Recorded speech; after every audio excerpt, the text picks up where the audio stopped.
Journal d'un paumé. Finalement, c'est l'histoire d'un mec qui essaye de changer de vie à 30 ans.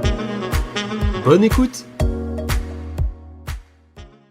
C'est vrai que finalement, j'ai pas précisé dans l'épisode précédent pourquoi l'idée d'archéologue, enfin le métier d'archéologue, n'avait pas perduré une fois que j'avais terminé ma licence d'histoire. Il y a deux raisons principales. En fait, le mieux pour que je puisse prétendre à ce métier aurait été que je me spécialise dans l'histoire de l'art. Or, c'était vraiment un domaine qui ne m'intéressait pas du tout. J'avais vraiment de très mauvaises notes. Je crois qu'une fois, j'ai eu 1,5 sur 20 à un partiel. Parce que voilà, c'était imbuvable. Et c'était pas un manque de travail, il y avait aussi un manque d'attrait clair et net. Et je pense que voilà, autant c'est important de s'investir dans le travail, mais s'il y a vraiment aucun intérêt pour la matière en question, pour le boulot en question, bah, je fais partie de ceux qui diraient, bon, faut pas insister, quoi. Et d'ailleurs, c'est ce que j'ai appliqué plus tard dans ma vie professionnelle. Bref. Donc, au-delà de l'histoire de l'art, il y a aussi le fait que finalement, le métier d'archéologue se résume en grande partie à ce qu'on appelle de la fouille préventive. C'est-à-dire que, admettons, des travaux vont être envisagés dans une zone, et ça va modifier un peu la structure de cette zone, hein, puisqu'il va falloir creuser, couler du béton, etc. Sauf qu'il peut arriver qu'au vu de la situation géographique de la zone en question, on fasse appel à des archéologues pour fouiller le terrain, pour s'assurer qu'il n'y a pas de vestiges protégés par le patrimoine du pays. Et si c'est le cas, pouvoir adapter les travaux qui étaient envisagés dans cette zone. Donc finalement, des fois, on fait des fouilles sans qu'il n'y ait aucun résultat, etc. C'est pas, bon, je pense que j'enfonce une porte ouverte, mais bien sûr, c'est pas le cliché de l'archéologue explorateur qui va découvrir des tombeaux, etc. Enfin, ne serait-ce que, je parlais de l'Égypte antique dans l'épisode précédent, et je ne sais plus, mais le nombre de places limitées qu'il y a pour avoir un poste en tant qu'archéologue dans la branche Égypte antique, c'est très très sélectif. Enfin bref, tout ça a fait que finalement, oui, le métier d'archéologue, bon, j'avais trouvé ça intéressant durant mon stage, mais je n'avais pas eu l'envie de poursuivre plus que ça en fait. Tout comme au final, au niveau de l'histoire, je n'ai pas voulu continuer en un master parce que déjà je sentais que les débouchés allaient être très limités. Et aussi parce que je me disais que l'histoire c'était finalement plus un hobby qu'autre chose, que j'avais envie d'étudier les choses qui me plaisaient en histoire, les périodes, et pas que des profs choisissent de me faire apprendre l'histoire des politiques, des partis politiques français, etc., qui ne m'intéressent vraiment pas. Je n'aime pas ça, voilà. Donc en fait, sorti de la licence, je décide de poursuivre du côté de la branche administrative. Et pour ça, j'intègre ce qu'on appelle un IPAG. Alors je ne sais pas si ça s'appelle encore comme ça, mais en gros, c'est Institut de préparation à l'administration générale, un truc comme ça. Pour résumer, ça va être des cours de droit administratif, de droit constitutionnel. Ça va être des cours d'économie, de finances publiques encore et toujours, afin de préparer les concours de l'administration publique. Parce que à ce moment-là, je n'ai pas envie de recommencer un cursus à zéro. En fait, je me dis, j'ai déjà bac+3, j'ai pas envie, je regarde un peu les BTS, etc. Il n'y a rien qui me parle. Franchement, les intitulés, etc., rien ne me parle. Je n'ai pas d'idée de métier précise. J'ai un peu remis les pieds sur terre depuis le collège ou le lycée et mes idées de gardien de but professionnel ou je ne sais quoi. Mais je n'ai pas d'idée précise, donc je me dis, tant pis, je continue là où j'en suis. Et donc je me spécialise en administration. Et bien sûr, je me rends vite compte que ça ne m'intéresse pas, mais à défaut d'être ailleurs, je continue dans cette branche administrative. Alors, j'ai passé une seule année à l'IPAG, le temps de faire la maîtrise. J'ai validé ma maîtrise, mais j'ai dû fournir énormément d'efforts parce que j'étais vraiment pas bon en droit. Le droit, j'avais beau passer des heures à étudier, etc., j'avais du mal à avoir la moyenne, en fait, au niveau des examens. J'ai réussi, sans passer par les rattrapages, et ça a été un soulagement parce que l'année avait été quand même assez rude. Au-delà de ça, je n'ai pas un super souvenir de cette année à l'IPAG. Alors, les profs étaient très compétents. C'est l'année d'études où j'ai eu les profs et l'administration la plus compétente. Parce que souvent à la fac, quand des profs sont absents, bah, t'es prévenu le jour même.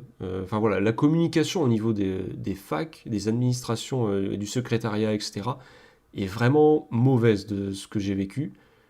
Alors que là, à l'IPAG, j'avoue que tout était clair, net, précis. On savait par avance quel prof était absent. On était prévenu en temps et en heure. On n'était pas devant le fait accompli, quoi, avoir attendu 2 heures pour qu'on nous dise, bah non, le prof sera pas là.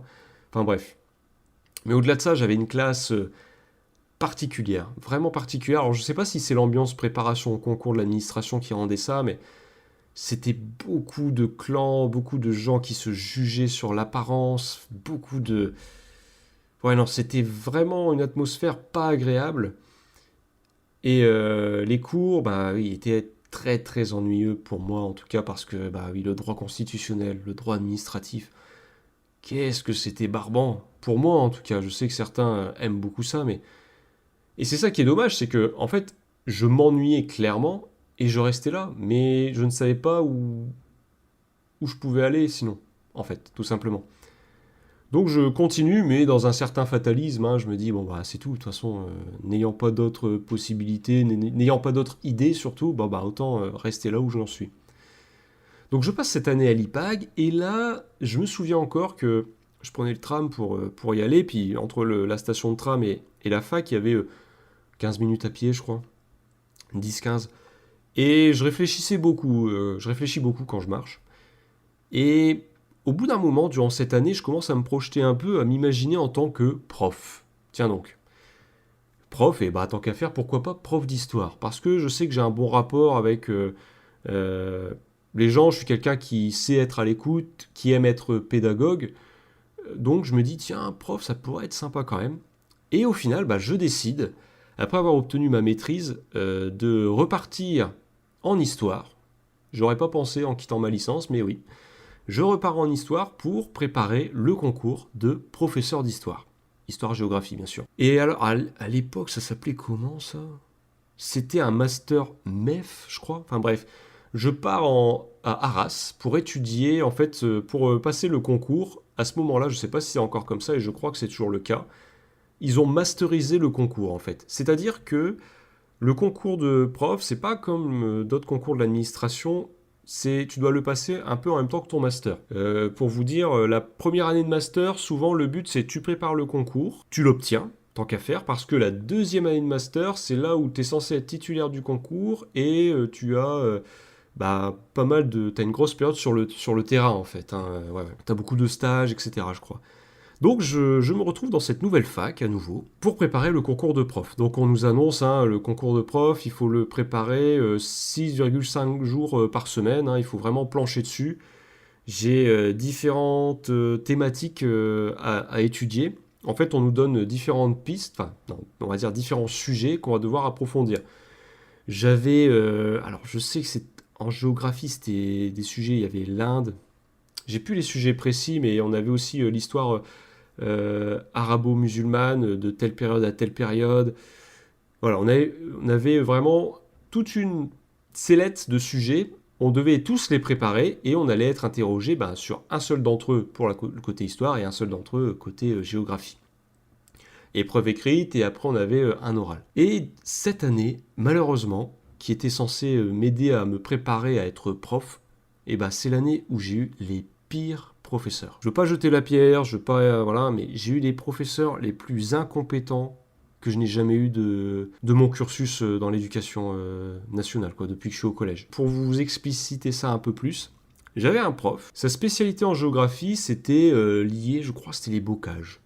Donc voilà, les paysages, la verdure, tout ça. Et alors qu'on avait tout un programme en géographie à préparer, eh bien lui, tous ses cours étaient centrés sur sa spécialité, les bocages, voilà, les paysages, etc.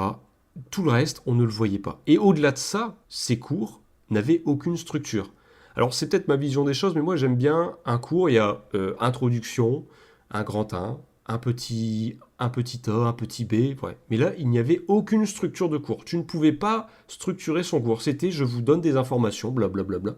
Et en plus, donc très mauvais pédagogue, très mauvais orateur, je suis désolé, mais il faut le dire. Alors je pense qu'en fait, le souci dans ce genre de fac, c'est que les profs qu'on avait étaient très certainement des très bons chercheurs, parce que c'était des doctorants, etc., mais des très mauvais pédagogues. Et ce qui me fait dire que je n'étais pas seul à penser ça, bah, c'est que justement l'ensemble de la classe n'en pouvait plus. Pour vous dire la catastrophe, c'est que sur l'ensemble de la promotion, une seule personne a obtenu son CAPES. Parce que oui, spoiler alerte, je n'ai pas réussi à avoir le concours de prof. Mais avant de reparler vite fait du concours, cette année-là, ça a été oui, où les profs étaient les moins compétents pour nous préparer au concours de prof. Et d'ailleurs, même le concours en lui-même ne nous prépare en aucun cas à être prof. On nous demande d'apprendre un programme entier qui ne fait même pas partie du programme scolaire que l'on va enseigner en collège ou en lycée. Mais voilà, on veut activer la mémoire tampon, c'est aller, on retient des dates, on retient des auteurs, on retient des événements. Le jour du concours, on les recrache, et après, on ne se sert plus de ces connaissances parce que bah, ça n'a rien à voir avec le programme scolaire. À aucun moment, on nous évalue sur notre capacité à être pédagogue, à tenir une classe. Parce que oui, on pourrait me dire si, il y a l'épreuve d'oral où on regarde, oui, à l'épreuve d'oral, on passe devant un jury, on n'est pas avec des élèves, on nous demandait à ce moment-là, oui, de préparer un sujet, et on explique après au prof comment on va structurer le cours, comment on aborde la question, machin. Ce concours m'a tellement écœuré que je n'ai même pas retenté. À la fin, j'étais juste rincé. Je ne voulais même pas retenter le concours de prof. Parce que je me suis dit, si c'est pour avoir des profs qui nous préparent comme ça, vraiment très mal. J'avais même le souvenir d'un prof, ça m'exaspérait. On avait 1 heure pour manger le midi. Et ce prof-là, bien sûr, on l'avait de 11h à midi, donc juste avant de manger. Ce prof, il arrivait toujours 10 voire 15 minutes en retard. Et une fois que midi était arrivé, eh ben, si on avait le malheur de se lever et de partir, parce qu'après tout, techniquement, le cours était fini, il nous fusillait du regard, il se permettait de nous juger en disant bah, c'est pas comme ça que vous allez avoir le concours. Parce que lui, il estimait qu'on devait sortir, du coup, bah, il est arrivé à 11h15, 11h10, bah, le cours va se terminer à midi 10, midi 15. Sauf que quand t'as qu'une heure pour manger et que c'est ta seule pause dans la journée, bah, t'as envie quand même d'avoir ton heure complète, quoi. Et je me souviens d'ailleurs que c'est à ce moment-là, ce prof-là s'était permis de nous dire oui, bah, de toute façon, vous n'aurez jamais le concours. Je sais plus ce qu'il nous a dit. Et là, j'en avais eu marre et j'avais sorti. Bah, peut-être que on s'attendait aussi à avoir une formation de meilleure qualité. Et là, le prof avait été un peu interpellé et d'autres élèves, d'autres étudiants avaient acquiescé. Et du coup, j'avais eu un peu la réputation du râleur parce que bah, je l'avais plusieurs fois ramené quoi, en cours en me disant mais c'est pas normal. On est censé être aidé, on ne nous prépare pas du tout au concours quoi. On a un programme énorme à apprendre et il y a des profs qui restent focus sur une partie infime de ce programme. Donc tout le reste, on doit se documenter nous-mêmes, on doit faire les cours nous-mêmes. Enfin bref, autant dire oui, j'ai passé les écrits, j'ai donné tout ce que j'avais. Je n'ai pas validé les écrits, je n'ai pas pu passer à l'oral. Et ce qui peut être dommage, c'est que en fait, ce qui était au moins bien dans ce master, c'est qu'on passait 2 gros stages de quelques semaines, je ne sais plus combien de temps. On était en stage en lycée ou en collège, et un prof bah, nous épaulait. Et d'ailleurs, ironie, je me suis retrouvé du coup dans mon lycée, dans mon ancien lycée, et je me souviens que ça s'était très bien passé. J'avais même mes 2 tuteurs de stage m'avaient dit, wow, bah c'est vraiment bien, vous avez vraiment fait du super boulot, vous ferez un très bon prof. Ça m'avait fait plaisir, ça m'a vraiment fait plaisir. Et même, je me souviens, des élèves avaient dit ah tiens, est-ce que le monsieur il va refaire cours parce qu'on aime bien et tout. Alors c'est des trucs tout bêtes, mais ça fait plaisir et ça montre que la classe elle est attentive. En plus, j'ai vraiment un très bon souvenir de ces stages. Et j'avais gardé contact avec un des profs. Et quand il a su que j'avais pas eu le concours, bah, je me souviens qu'il avait dit qu'il était dégoûté, mais il était encore plus dégoûté quand j'ai dit que j'arrêtais là. Et il m'avait dit non, allez, il faut poursuivre parce que je suis sûr que vous allez faire un super prof, quoi. Ça serait vraiment dommage. Mais cette année-là a réussi à m'écœurer. Du coup, bah, je n'ai pas poursuivi vers le professorat. Avec le recul, je ne regrette pas. Je m'étais renseigné vite fait pour être contractuel, mais je voyais que bah, contractuel, ça faisait vraiment le bouche-trou service, que des fois, en fait, tu faisais des remplacements là où il manquait vraiment un prof, sauf qu'on te prévenait du vendredi pour le lundi et que ça pouvait vraiment être assez loin de chez toi, qu'il fallait attendre, à l'époque, c'était 6 ans pour être titularisé, donc pour vraiment pouvoir prétendre, bah voilà, je suis prof comme tout le monde, j'ai le même salaire que tout le monde, quand les gens sont en vacances et sont payés, bah moi aussi, je suis payé, parce que sinon, bah, quand les profs sont en vacances, des fois, toi, en tant que contractuel, bah, t'es pas payé, parce qu'ils s'arrangent pour que ton contrat se termine avant le début des vacances. Et que, voilà, oui, il fallait attendre 6 ans pour être titularisé, et que en plus, souvent, bah, dès que t'approchais les 6 ans, ils s'arrangeaient pour te basculer en mi-temps, pour reculer l'échéance. Donc j'ai dit, non, non, c'est bon, j'en ai marre, j'arrête tout ça, et je cherche autre chose. Et dans l'épisode suivant, eh bien, je vais vous raconter comment je m'en suis sorti, si on peut dire ça comme ça.